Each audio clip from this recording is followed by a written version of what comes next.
My name is Ebi Sosseh. I am the inclusion lead at Dorset County Hospital, and part of my role involves supporting staff networks in general, but in particularly the overseas staff network, and ensuring that first of all, I'm working with their chairs and with their leads. We've got three chairs, and each of the chairs actually has a section that they look after. So we've got one that looks after Indian members of staff, another one mainly looks after the Filipino members of staff, and we've got another chair who actually looks after overseas staff in general, including the doctors. And my main role is to ensure that they've got the right level of capacity building, to have a comms and engagement plan to reach out to, so that they can reach out to other people, and to also have an action plan so that they've quite focus of what they want to achieve depending on what type of issues come up. And I think I've naturally fell into this role because in reflecting on my journey into the area, I've lived in the area for quite a while now. But I remember when I first moved into the area, I didn't know anybody at all.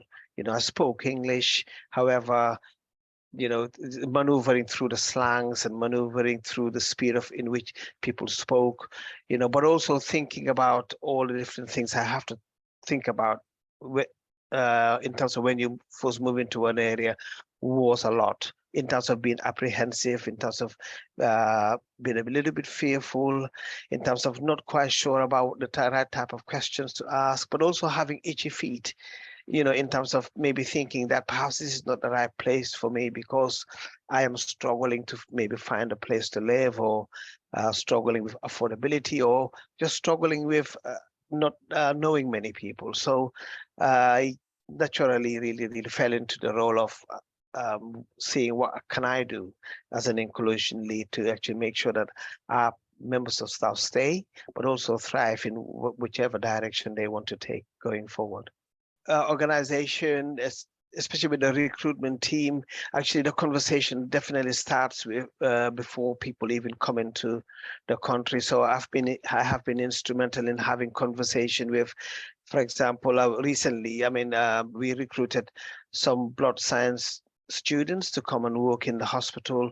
I have actually been speaking to some of them even before they come into the country around what the area is like, asking them whether are they thinking of bringing family straight away or not, and sometimes actually gently persuading them to perhaps come on their own first, settle in, see what it's like, and then look at maybe bringing family later on. So we do have conversations around onboarding package, making sure that again people are aware of what they're coming into, and also I suppose the simple things around, okay, even who's going to pick them up at the airport. So we do have all of those kind of conversations before they even come into the area. But I think then where I also kick in really is that once they are here and they within their first couple of weeks, I've actually developed a presentation called Settling in the UK, which it's just quite interactive, and we have a laugh, and I talk about my initial journey into the UK, struggles with food and struggles of having to make sure I've always got a bottle of ketchup with me, and just because everything a lot of the food didn't really taste as I used to have it back home. They always have a laugh at that because they can always sort of vibe with that. With new arrivals, letting them know about some of the cultural norms in the country, but also starting to give them a flavor around what equality, diversity, and inclusion actually means in relation to them. I think it is quite helpful for them to just have a little break from perhaps your typical induction or typical learning about learning about the clinical side of their role, really. So that is actually a part that I play. But I think as they tend to stay a bit longer, then I do actually open myself to one-to-one conversations with them to explore things around social isolation, asking them whether do they know anybody else in the UK.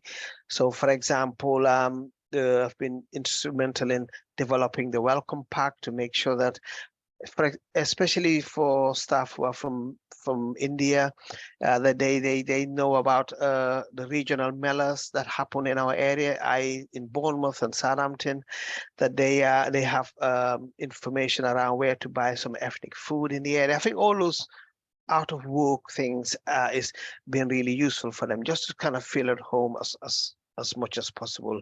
Obviously, we can't do anything about the weather and and so on, but I think we give them as much information as possible to help them settle in, helping them to thrive.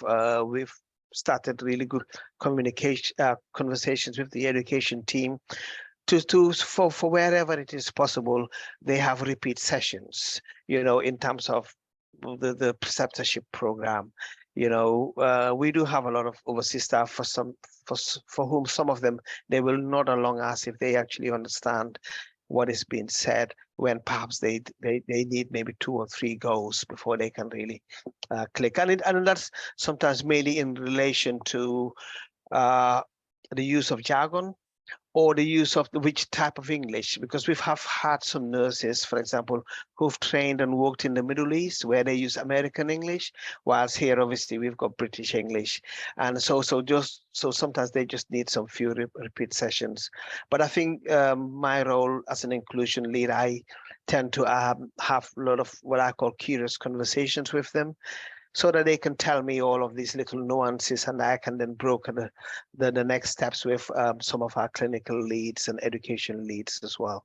I think the Stay and Thrive initiative or project is a really, really important one. And I think for organizations who are maybe at the beginning of their journey within the Stay and Thrive, I think what they should really be thinking is actually looking at themselves and imagining that they've actually moved into a new area. They don't know anybody, and they've been offered a job. What would help them to actually stay in the area, and what would help them to thrive? And I think within Dorset County Hospital, we've been very quick to realize that simple things like enabling our staff to have social events and networking events whereby they can come together, speak their own language, enjoy their own food, and feel a little bit homesick has been really, really important for in terms of relieving some of the social isolation that people can feel. I think what other organizations can do is actually look at the cost of living aspect. For anybody to want to stay in an area, it is more helpful if they can actually afford to stay in an area. So some of the things we've been looking at is actually help. We are scoping a project whereby we can look at paying for when people come to the stage of applying for a visa for indefinite leave to remain. We're actually looking at maybe paying that for them. We're also looking at paying for the visas of our overseas staff upfront, instead of paying, helping them pay every year. We've already got a letter of guarantee scheme, so that when they go out to look for accommodation, they don't have to worry about guarantee, or maybe worry about things like credit rating. And for somebody to be able to stay and thrive in any workplace, it's very important to have good mental health and good emotional well-being. And as an organization, anything that you can do to ensure that certain things like guarantee schemes, certain things like cost of living, that we are doing our utmost to help them and alleviate some of these things. I think it is really, really useful for the staff member to then concentrate fully on their job at hand. Any opportunity that we can create for more cultural awareness, understanding between staff who are coming in and staff who are already here, we need to take those opportunities. We also need to have conversation about learning from overseas staff about how do they do things in their own country, because that is also another way of actually getting through a lot of misunderstandings about how certain people behave in a certain way and do certain things in a certain way as well. I think the advice I will give to anybody who's coming into the UK or somebody who's newly here is to always say that if you were a confident person before in your own country, outspoken in a good way in your own country, is to bring that as much as possible with yourself.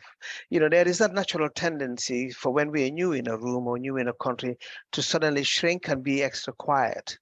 And I think sometimes that can be detrimental, and to somebody actually quickly knowing about the systems that you find yourself, knowing about the systems that you find yourself in. And because we are in a country here in the UK where most of the time we expect somebody to come and ask, whilst maybe somebody from another country, most of the time service actually come to you to tell you things. Anybody coming in, really, you need to be very curious. You need to imagine that you're a customer in a shop or in a supermarket. You've got your own money, so you can either walk around the aisles all day long trying to find what you need, or you actually stop somebody and ask them a question about where can I find X, Y, and Z. So definitely being curious and being assertive in terms of asking for what you need. It is it is the takeaway that I will give to new people coming in, or people planning to come in, and people who are already here. The way sometimes we define integration in the UK seems to still be one-sided. It is actually, okay, when you come over here, we want you to integrate into our way of life or integrate into our systems. But I always thought integrating is two ways. So which means that if somebody comes here, and I do see it a lot in the country, whereby somebody will be quite curious about where you're from, what it is like. And I think our organizations, if we've got, let's say, 200, 300 people from another country coming into our organization, and they are professionals, we need to try and learn as much as about how they do things in their own country, because for all we know, they've got a lot of good practice that we can incorporate or integrate into our own systems. But we can also, that will also help to sort out any misunderstandings that comes along the way, later on. Because we're already started that conversation of actually saying, well, for example, in terms of handovers, for example, how do you do it in your own country, or how did they do it in the Middle East? Because over here in the UK, we do it like that, like this. And is there anything that we can learn? Really. So, I mean, like you say, really, if people are confident enough to pack their bags and come over here, they've definitely got other things as well that we need to tap into, to make their transition easier. But also our members of staff who perhaps had no say in terms of overseas staff coming in. We also need to be thinking about getting their viewpoints as well about what is it like to suddenly be working with somebody perhaps that you don't know, or you don't know nothing about, and also to learn from them about, okay, what can make that transition easier for them as well.